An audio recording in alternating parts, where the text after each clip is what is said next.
$1 billion. That's how much more money the State Board of Education says it needs to keep local school districts afloat. ABC News Channel 20's Kimberly Howard live here in studio for us tonight to tell us why asking for more state funds now couldn't come at a worse time. Kimberly. Yeah, Vince, legislators are well aware of the state's temporary income tax increase expiring at the end of 2014. That change will drain billions of dollars from Illinois, leaving local districts to come up with more ways to nip and tuck.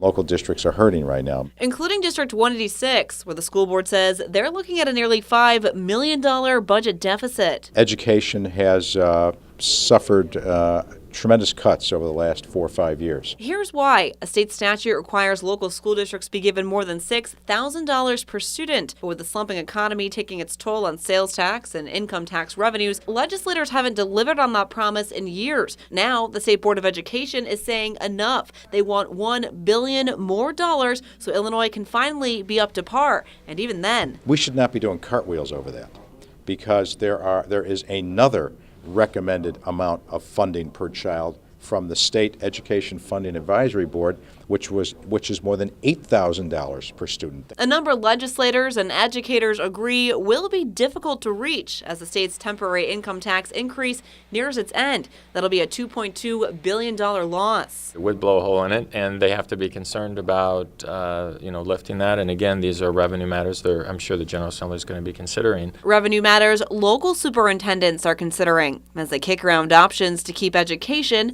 what it should be. Locally, there are two options for increasing revenue. One is the sales tax, which would be countywide. The other is a tax rate referendum.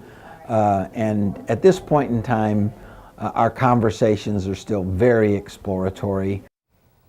And if you want to join in on that conversation, you'll have the chance to do that at the next District 186 school board meeting. That'll be February 3rd. Vince.